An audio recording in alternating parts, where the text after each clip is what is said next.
Mathew Sheppard is a 13-year-old boy who has certainly touched the hearts of CityNews viewers. We brought you the first part of his story earlier this week, and tonight the surgery and his recovery. Avery. Well, Gord, Mathew has a rare neurological condition, and it's called myoclonus-dystonia. What's happening is the neurons in his brain are misfiring, and that causes his muscles to involuntarily pull, twitch, and tremor. Tonight, we take you inside the OR. Now, this might make some of you a little squeamish to watch, but it is a revolutionary surgery that could give Mathew control of his body. My name's Mathew, and I'm 13 years old. 13-year-old Mathew Sheppard is trapped in a body that doesn't obey him. He has a rare form of an even rarer neurological disorder, myoclonus-dystonia. He can tear around on his motorbike, jump off cliffs, play video games, but fine motor skills are impossible. Mathew can't pour a drink, he can't write, he can't feed himself. He's been bullied. I was afraid to go to school. He won't go out. Even driving in the car, he wants the windows up, because if we stop, at a stoplight, if someone's standing on the street corner, he starts to tremor because he's afraid that they're looking at him. And now, on the cusp of grade 9, 13-year-old Mathew has made a very grown-up decision. We're a little nervous, but yeah, I'm feeling pretty good about it. Brain surgery. It's going to be a life-changing event, hopefully. Things will go good for him. 7 a.m., Toronto Western Hospital. Marker on his scalp, medieval-looking head brace at the ready. Mathew's mom, dad, and big brother Ryan wait for him to be taken into the OR for deep brain stimulation. How are you feeling going into this? Excited that him had a little help with my dystonia, hopefully. You scared? Maybe it is the slightest bit for the needle. Yeah. Big start day. Yeah. This is the neurosurgeon who will be performing the operation, Dr. Andres Lozano. The first thing you're going to do is you're going to go to sleep. Mathew and his family put on a brave face. See you, Andrew, when you wake up? Yeah. The Sheppard family has a long day of waiting.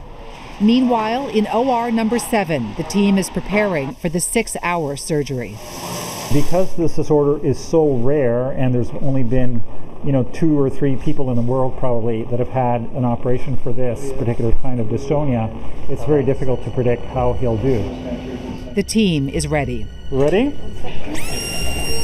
The disconcerting sound of the drill lasts for 4 long minutes.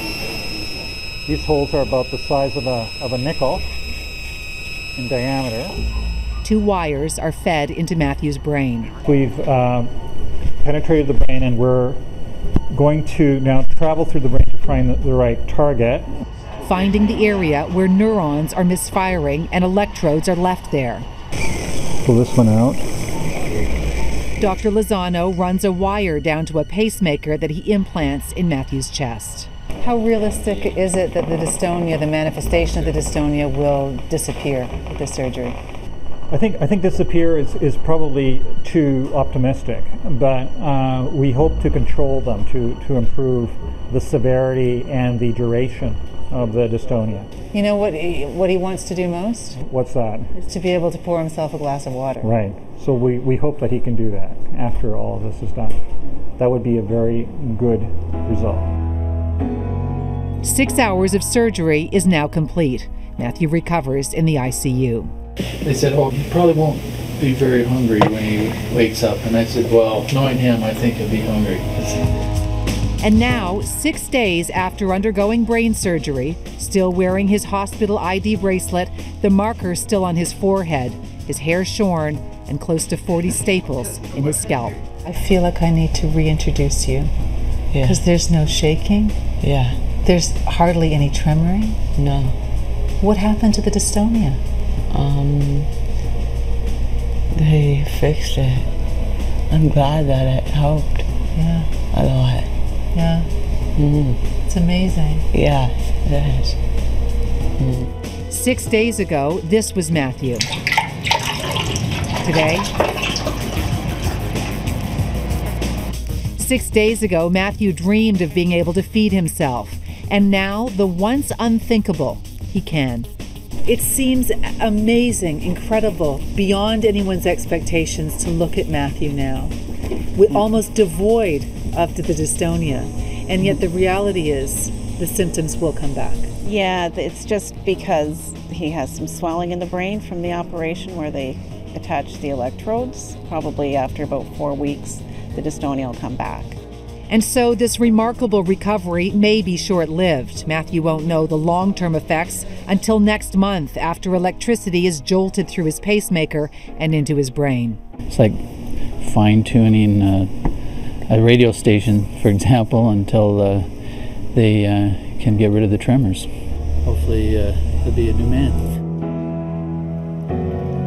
And so while Mathew's swollen brain is what's causing the improvement in his dystonia right now, his parents are hopeful that it means that the electrodes are in the right place and that once that pacemaker is turned on and starts pumping electricity next month, that these amazing improvements will be permanent. He's such a nice young man, and we wish him well. You know, and let me just say that if you'd like to connect with Avery about this or any other story, you can do so.